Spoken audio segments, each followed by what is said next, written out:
Your kids can eat when they get home, my dad said, tossing them napkins as my sister's sons unwrapped $72 pasta and cake boxes. Her husband chuckled. Next time, feed them first. I just said, got it. When the waiter came back, I stood up and said, my name is Matthew. I'm 34, the older kid, the reliable one, the one who makes responsible choices. I sell insurance for a living. I like boring things, balanced budgets, clean dashboards, calendars that tell me where to be and when. On paper, I'm fine. 2 kids. Evan is 9, Sophie is 6, shared custody, a compact SUV I can fix with my own hands, and a credit score my dad likes to brag about when he needs me to co-sign something just this once. I grew up being the background guy.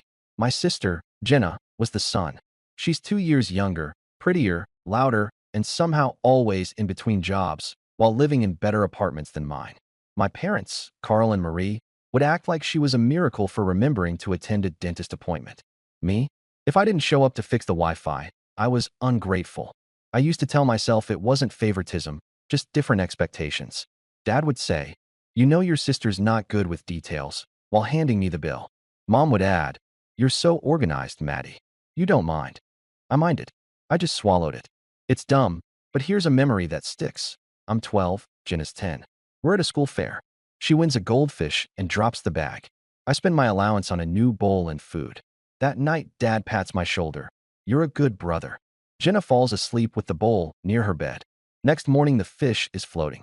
Mom sighs at me for setting the bowl too close to the vent. The pattern never changed.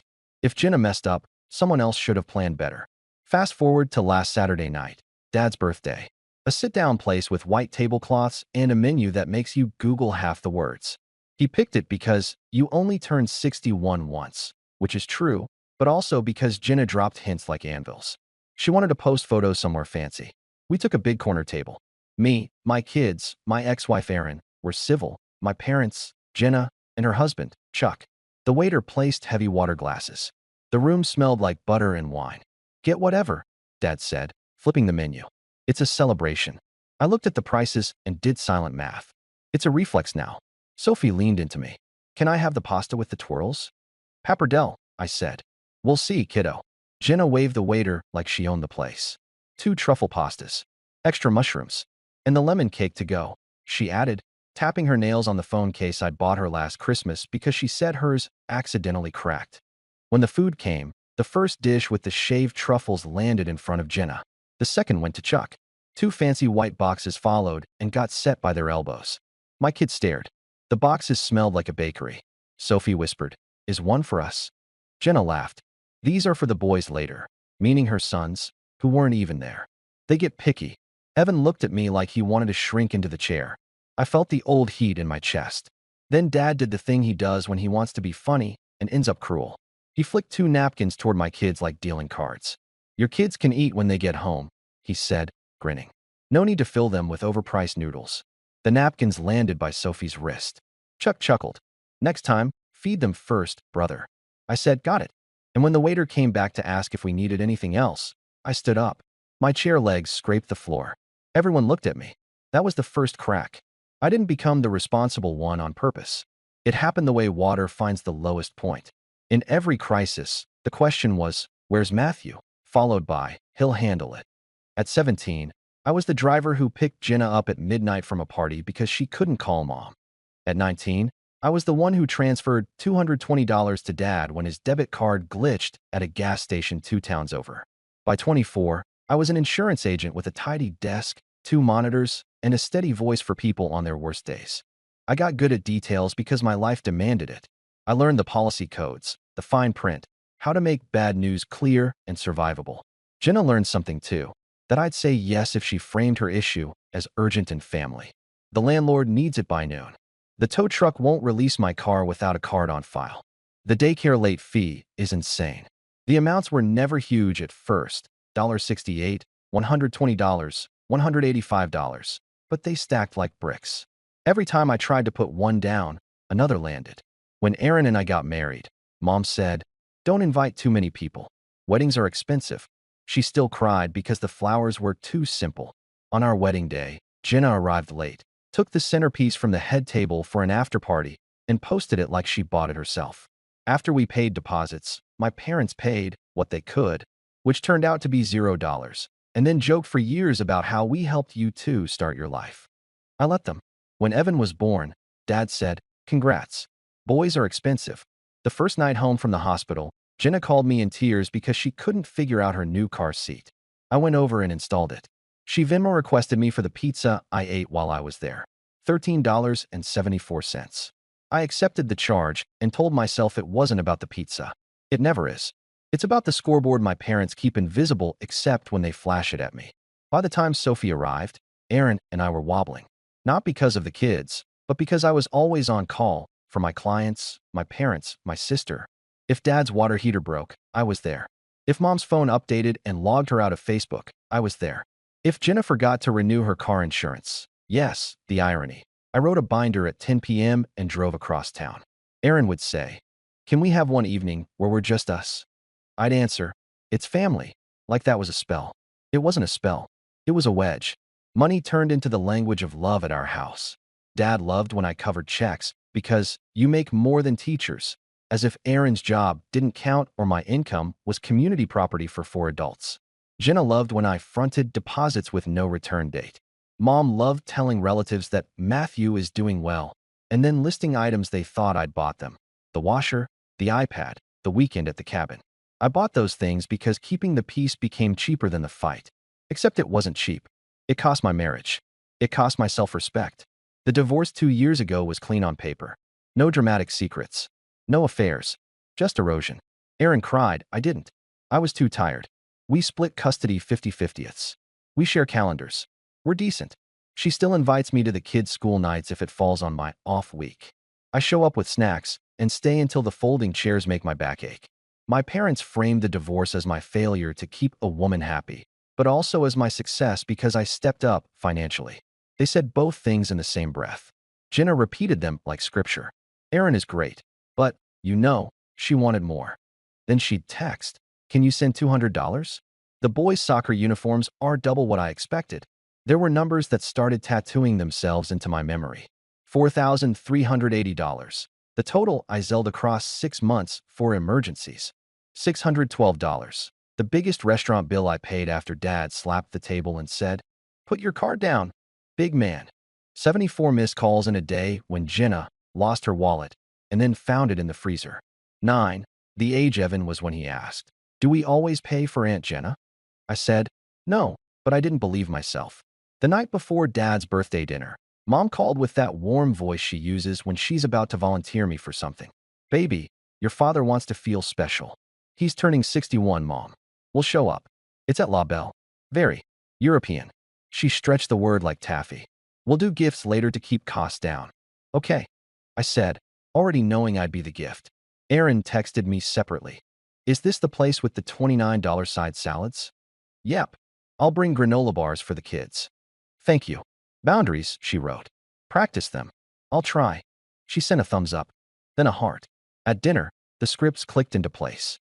Dad told stories about his hustle in the 90s. Mom asked the waiter for the manager's discount, then laughed like it was a joke. Jenna made big eyes at the dessert case. Chuck grinned at everything. That grin of somebody who never pays and never thinks about who does. Then came the boxes. 2 neat white cardboard squares with gold string. $72 for truffle pasta and $10 a slice for lemon cake. To go.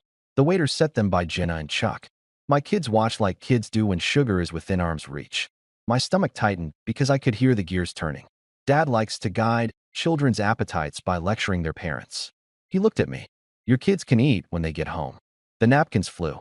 "Next time, feed them first," Chuck added. The table chuckled. Mom did the Matthew knows we're just joking face. Inside my head, a door clicked shut. It wasn't the price. It was the message, loud and clean. Your kids are less. Your needs come later. Your place is to provide, not to ask. I didn't argue. I didn't lash out. I did what I've trained myself to do for years. I observed the scene like a claim. Facts, timing, damage, coverage. I reminded myself to breathe. Then the waiter returned with the little leather book and a pen tucked like a toothpick. "Anything else right now?" he asked lightly. I stood up. "Yes." The table went quiet in that slow, embarrassed way when people sense a speech. I wasn't going to make a speech. I was going to make a boundary. Could we split checks by household? I asked the waiter. One for my parents. One for Jenna and Chuck. One for me and my kids. My voice was calm, almost boring. Jenna blinked fast. What? Dad laughed like I'd told a good one. Sit down, bud. You put your card down. We'll Venmo later. No, I said. We're going to split it now. Chuck smirked. Dude, don't be tacky. Aaron reached for Sophie's hand under the table. She didn't say anything. She didn't have to. The waiter looked at me like he'd seen this movie. Of course. I can itemize. Dad leaned back and crossed his arms. Since when? Since tonight, I said. Mom's smile tightened. Matthew, don't make a scene for your father's birthday. I'm not making a scene, I said. I'm making a choice. Jenna's eyes cut to the boxes beside her elbow. Are you serious right now? These are for the boys. I caught that, I said. They're hungry, she insisted. They're not here, I said, and I hated how steady my voice was, like I'd practiced it in the mirror. Maybe I had, in different words, for years. Dad drummed his fingers. Don't punish your sister for being prepared. Prepared, I said. She ordered $72 of pasta and boxed it while my kids were told to eat at home. That was a joke, Mom said quickly. Your father was teasing. Sophie looked up at me. Evan stared at his water like it could teleport him. The waiter cleared his throat. I can take cards now and work on the split. Here, Jenna said, shoving the leather book toward me. Just do it and send requests. You're better at that stuff. I didn't touch it. No. The word hung there. It wasn't loud. It was heavy. The kind of no that stops time because it doesn't need explanation. Dad leaned in, voice low. You're embarrassing your family. I leaned in the same amount, matched his tone. My family is these two, I said, nodding at my kids. And they're not an embarrassment. Chuck snorted. Drama. Chuck. Aaron said, her first word all night. Stop. He shrugged. Just saying. I turned back to the waiter. Can you also add 2 kids' pastas to our side? Plain. Butter. No truffle anything. Absolutely, he said. Dad slammed his palm lightly on the table. Not enough to make noise, just enough to declare authority. You don't tell us how to spend our money. I'm not, I said. I'm telling you how I'm going to spend mine. Mom tried soft. Matthew. Honey. Be reasonable. I am reasonable, I said. Reasonable is not paying for everyone and being told my kids can eat later. Jenna rolled her eyes. Oh my God. It's pasta. It's respect, I said. The waiter hovered, sensing the tide. Should I come back? 1 minute. I told him, then faced my parents. I'll keep it simple so there's no confusion. Dad opened his mouth. I held up a hand. He closed it. That never happens. That's how I knew I'd already left something behind. I've covered a lot of checks, I said. I've co-signed a credit card I'm still getting statements for. I paid your overdue property tax last winter because Mom called me crying. I covered Jenna's toe. I put down deposits. I get it. I make decent money. I'm an insurance agent, not a charity. I'm not your emergency fund. No one said you were, Mom snapped. You didn't have to, I said. Jenna folded her arms. So tonight you want a medal for ordering noodles. I want a boundary, I said. And I'm drawing it right now, in public, because in private you pretend not to hear me. Dad's cheek twitched. This isn't about noodles. You're right, I said. Chuck laughed once, like a cough. Closure? Did someone die? A version of me did, I said. Aaron's hand squeezed Sophie's. Evan looked up at me with something like relief and fear mixed together. The waiter returned with a pen. I'll split those checks, he said quietly. Thank you, I said, and handed him my card. Dad's voice chased him. We're not doing this. You don't have to like it, I said. You just have to live with it. Jenna whispered to Mom. Too loud. He's really doing this. Mom whispered back. Not tonight. Dad murmured. He'll cave. He didn't know me anymore. Or maybe he never did. The kids' pastas came quick. The kitchen had seen this movie too. Butter, salt, a flurry of Parmesan. Sophie smiled. Evan said, Thanks, Dad. You're welcome, I said, and ate my own food with a calm I didn't feel. When the checkbooks returned, I signed mine. $74.58 with tip. Reasonable for a fancy place. Dad didn't reach for his. He slid it closer to me with one finger like a dare. Last chance. No, I said. Stood, helped Sophie with her jacket, reminded Evan about his hat. Aaron stood too. We'd driven separately, but she hovered like a shield for the kids. You're walking out on your father's birthday, Mom said. I'm walking out with my children, I said. We'll call to say happy birthday tomorrow. You'll regret this, Dad said. I used to think that, I said. Turns out, I regret all the times I didn't do it sooner. I put a hand on Evan's shoulder, a hand on Sophie's back, and we left.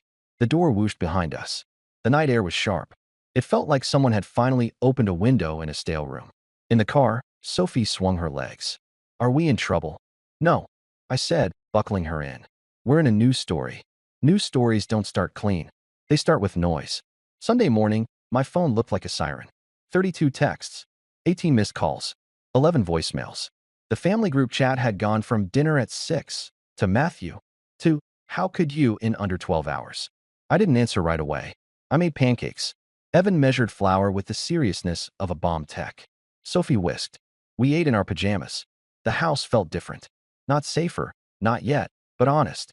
At 10:17 a.m., Mom called again. I picked up. Matthew, she said without hello, your father didn't sleep. I did, I said. You humiliated him. I split a check. You made a scene. I set a boundary. She inhaled, long, practiced. You've always loved making everything about you. I looked at the Lego on the floor, at the science kit on the counter. Last night wasn't about me.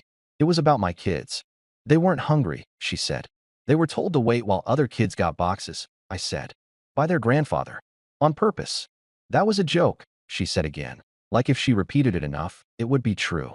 Not for them. She changed tactics. You know your sister struggles. She's trying. Chuck's job is unstable. So is everyone's, I said. I'm not their employer. Family helps family, she said. Family respects family, I said. Your father wants you to apologize, she said. I won't, I said. Silence. Then, he wants his Costco card back. I almost laughed. The one I got him under my account because his bounced for non-payment? Sure. I'll cancel it this afternoon. I heard her short breath. Surprise. She hadn't expected me to agree. There's no need to be vindictive, she said. I'm not, I said. I'm being consistent. She switched to soft. We miss you, baby. You miss my wallet, I said before I could file the words down. It wasn't kind. It was true. She hung up. At noon, Dad texted, you embarrassed your mother. Then, be a man and take responsibility. Then, don't come by until you can behave. Then, in the same minute, bring over the pressure washer when you can. The siding is green. I stared at the thread. I didn't reply. Erin sent a message. You okay? I said, we're fine. She wrote, kids felt protected. Then a second later, proud of you. I put the phone down and let the words sit. Jenna found her megaphone by evening. She posted a photo of Dad's untouched dessert with a caption, nothing like birthday drama from people who make everything a crisis. A few of her friends commented hearts and you're so strong, and family is hard. I didn't engage. I have learned the hard way that arguing on the internet is like screaming into a blender. Monday morning, a long message from Jenna. No greeting, just paragraphs. You made Mom cry. Chuck said you were aggressive to the waiter. I wasn't. Dad is reconsidering helping with my boys. Help how? Money isn't everything, Matt. Also, can you send $150 for school pictures? They sprung it on me. I typed and erased 100 responses. I ended with, no. She wrote back instantly, wow. Another bubble. So that's how it's going to be? Yes, I wrote. At 2:11 p.m., Dad called while I was with a client. I sent it to voicemail and listened later in the car. You owe me respect, he said. You'll apologize to your mother for your tone. You'll admit you overreacted. And you'll put the family first again. 15 seconds of breathing. Then, quieter, like he forgot he was recording. He's not like us. I deleted the voicemail. I didn't want to memorize it. Small, petty things started happening. The Netflix I pay for got signed out at my parents' house and changed to Dad's old email. The Costco account pinged a failed transaction. Someone tried to reset my Amazon password at 3:07 a.m. My Ring camera captured Dad stepping onto my porch, then stepping back without knocking. I watched the clip and felt nothing I expected to feel. Not rage, not fear, just a long, clean line. Enough. By Wednesday, the extended family weighed in. Aunt Trish texted, I always thought you were a good boy. Uncle Marco called and ranted about disrespect and old school values. My cousin Lily sent a single message, proud of you. Been there. I saved that one. Boundary maintenance turned into actual work. I made a list in notes. Cancel Costco subcards. Remove Dad's old card from my Apple Wallet. Why was it even there? Audit subscriptions. Hulu, Disney Plus, Spotify. Freeze the joint savings account Dad insisted on for emergencies 5 years ago because we're a team. There was $31 in it. He'd withdrawn every emergency as cash. I sat at my kitchen table with bank tabs open and a cup of coffee that went cold twice. It felt like closing 100 tiny leaks in a boat while still believing there's land somewhere. Erin came by to pick up the kids. She looked at the lists. You need help? I got it, I said. She tilted her head. You always say that. I mean it this time. She studied my face, then nodded. Okay. Thursday night, a new number called. I answered and a man with a voice like gravel said, Mr. Hale? This is Dale from Mid-County Towing. We have a Honda Civic registered to a Jennifer Hale on hold. She said you're the secondary on the card. There it was. The old life knocking. I'm not, I said. Release it or don't. I won't be paying. A pause. Understood. He added, almost kindly, she's yelling at my guys. I'll figure it out. I'm sorry, I said. 2 words I hadn't said to myself in a long time. Friday, Dad sent a group text to me and Jenna. Family meeting. Sunday, noon. No excuses. I looked at it for a long minute and typed. No, he wrote back. You don't say no to your father.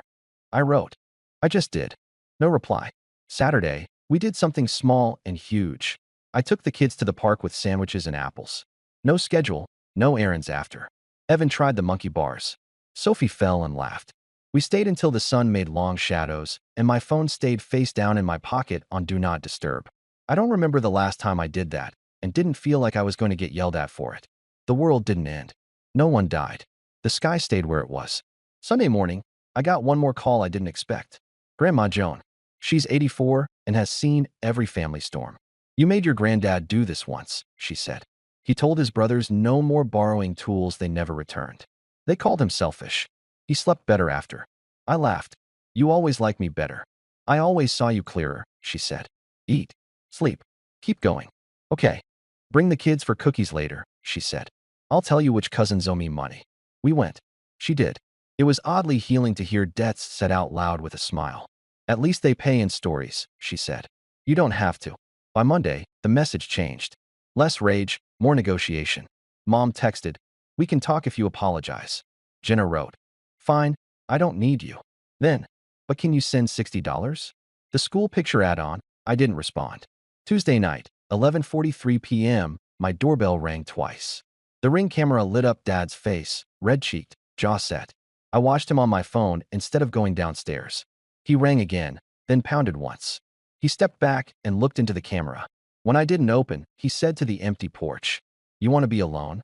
Fine. Be alone. He walked away. The porch light clicked off on its timer. It felt like an ending. It also felt like the only beginning that was ever going to work. I slept deeply for the first time in months. I dreamed of a quiet room with no one asking me for my wallet. In the morning, I made coffee and didn't check my phone first. I wish I could say they stopped. They didn't. But they got quieter. Every no built a wall where there used to be a revolving door. Every no taught my kids something I should have taught them earlier. We don't buy love. We build it. By the second week, the house felt different. My own voice sounded different. Evan asked, carefully, are we still going to Grandpa's on Sundays? I said, not for a little while. He nodded like he'd already thought that through. Sophie asked, do they hate us? I said, no. They're just learning our rules. What are our rules? She asked. I said them out loud to hear them ring. We eat when we're hungry. We say please and thank you. We don't make people small to make ourselves big. We don't buy cake for people who aren't at the table while telling people at the table to wait. She grinned. So we buy cake for us. Sometimes, I said. After dinner. That night, we did. Closure looks ordinary. Alarms that get you up, an inbox that doesn't spike your pulse, a budget that tells the truth, Sundays where no one summons you. I didn't write a manifesto or stage a holiday fight. I just kept showing up for the people I'm responsible for and stopped showing up for the ones who think I am. Dad's last voicemail. You think you're better than us. I deleted it. Not better, done. Mom tries. Your father misses you, you used to fix things. I know, I say. That was the problem. Jenna still texts urgent. I still reply no. Then come the LOL wow. The screenshots, the you're heartless, the can you at least. Same answer. No lectures, no lists, no receipts. Short sentences saved me. Work got easier. I have more patience for strangers than for old demands. Boundaries don't harden you. They put your softness where it belongs. Evan asked, did Grandpa always make you pay? He made me feel like I should. I don't want to feel like that. You won't. Not for me. Sophie drew the restaurant. Boxes on one side, us on the other, a big and O between. It's on the fridge beside the dentist reminder. Both matter. Closure isn't a slam. It's a door settling into the frame, the click of a lock you hold, Silence where excuses used to be. I don't hate them. I don't want revenge. I'm not a safety net or second wallet. I'm a dad who won't let anyone toss napkins at his kids and call it love. So here it is, plain. I won't pay for respect I don't get, turn my skills into a leash, or explain no to people who build a life on me not using it. I'm building something small and mine. Pancakes on Sunday, homework Tuesday, soccer Thursday. It sounds like, thanks, Dad, and I got it. It costs less and gives more. Family isn't never saying no. It's saying no so you can say yes to the right things. Picture a table where everyone eating is sitting at it. Scene. Federal belonging. That's the only bill I'll pay.